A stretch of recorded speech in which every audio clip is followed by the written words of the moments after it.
அத்தியாயம் 63. இதோ உதவி. மற்றவர்கள் யாருக்குத் தேவை? நீங்கள் செய்கிறீர்கள். உங்களிடம் உள்ள அனைத்தும் பயன்படுத்துவது அல்லது தேவைப்படுவது மற்றவர்களின் சிந்தனை மற்றும் முயற்சியின் விளைவாகும். ஆயிரக்கணக்கான, ஒருவேளை மில்லியன் கணக்கான மக்கள் நேரடியாகவோ அல்லது மறைமுகமாகவோ உங்களுக்கு சேவை செய்கிறார்கள் அல்லது ஏதாவது ஒரு வழியில் உங்களுக்கு சேவை செய்ய முடியும். நிச்சயமாக, உங்கள் உணவு, உடை, வீட்டு வசதி, தளபாடங்கள், ஆட்டோமொபைல், வேலை, வருமானம் ஆகியவற்றை வழங்குவதில் ஓரளவு பங்காற்றும் ஆயிரக்கணக்கான அல்லது மில்லியன் கணக்கான மக்களில் சிலரை மட்டுமே நீங்கள் தனிப்பட்ட முறையில் அறிவீர்கள். மேலும் பட்டியல் முற்றிலும் இல்லை. விஷயம் என்னவென்றால், மக்கள் உங்களுக்கு முக்கியம். மற்றவர்களின் உதவி, சேவைகள் மற்றும் ஒத்துழைப்பு இல்லாமல் நீங்கள் மிகக் குறைவாகவே சாதிக்க முடியும். எனவே, இந்த புத்தகம் முழுவதும் நீங்கள் வெற்றி பெற உதவும் நபர்களுடன் வெற்றி பெறுவதற்கான நிரூபிக்கப்பட்ட வெற்றி வழிமுறைகளைக் காண்பீர்கள். மேலும், உங்களை மக்கள் உணர்வுடன் வைத்திருக்க இங்கே சில கருத்துக்களைச் சேர்ப்போம். 3 வகையான மக்கள் உள்ளனர். 1. விருப்பங்கள். எல்லாவற்றையும் சாதிப்பவர். 2. வெற்றிகள் எல்லாவற்றையும் எதிர்ப்பவரும் தடுப்பவரும். 3. முடியாது எல்லாவற்றிலும் தோல்வியடைபவர்.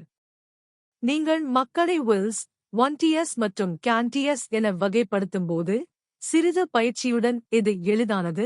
எந்த குழு உங்களுக்கு வெற்றி பெற உதவும் என்பதை நீங்கள் அறிவீர்கள். வில்ஸ். எல்லாவற்றையும் சாதிப்பவர்கள் மட்டுமே. நீங்கள் அவர்களை தேர்ந்தெடுத்து, தொடர்பு கொண்டு, ஆதாரங்களாக, கூட்டாளிகளாக, முடிந்தவரை நண்பர்களாக வளர்க்க வேண்டும். நிச்சயமாக, நீங்கள் எந்த நபரையும் புறக்கணிக்கக்கூடாது. அவர்களின் பகைமையை விட வாண்டியஸ் இன் நல்லெண்ணத்தைப் பெறுவது நல்லது. முடியாது அவர்களை ஊக்குவிப்பதும் உதவுவதும் தர்மமாகும். ஆனால் நீங்கள் பெரிய அளவில் வெற்றி பெற வேண்டுமென்றால், எல்லாவற்றையும் சாதிக்கும் வில்ஸ் இன் ஒத்துழைப்பைப் பெறுவது முற்றிலும் அவசியம். உங்கள் வளங்களை இரட்டிப்பாக்க விரும்புகிறீர்களா? பின்னர் புத்திசாலித்தனமான ஆங்கில மதகுரு ராபர்ட் ஹாலின் புத்திசாலித்தனமான ஆலோசனையைப் பெறுங்கள். ஒரு விவேகமான மற்றும் அனுதாபமுள்ள நண்பரைப் பெற்றவர் தனது வளங்களை இரட்டிப்பாக்கியதாகக் கூறலாம்.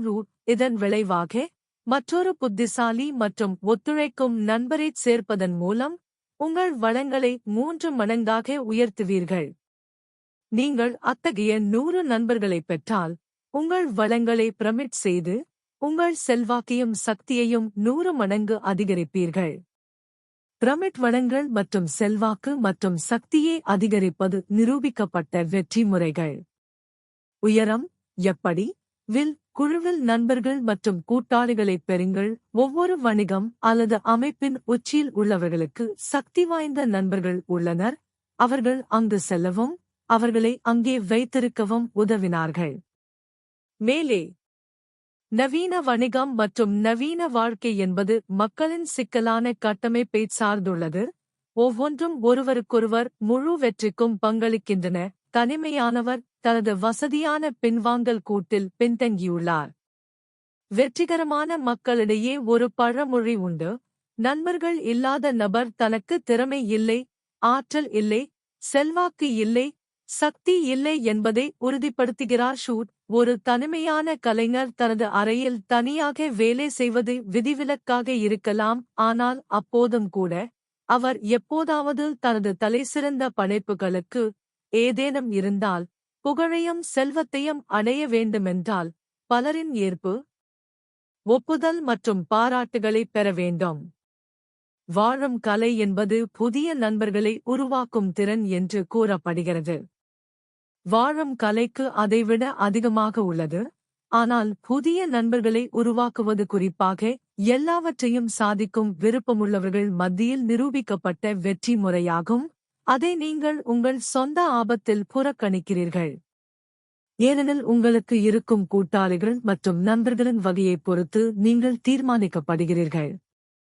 18ஆம் நூற்றாண்டில் சிறந்த ஜெர்மன் தத்துவஞானி கோதே கற்பித்தார். நீங்கள் யாருடன் சந்தித்தீர்கள் என்று சொல்லுங்கள், நீங்கள் யாராக இருக்கிறீர்கள் என்று நான் உங்களுக்குச் சொல்வேன். எல்லாவற்றையும் சாதிக்கும் விருப்பமுள்ளவர்கள் மத்தியில் நீங்கள் காணப்பட வேண்டும் என்று போதே வலியுறுத்துவார் என்று நான் நம்புகிறேன்.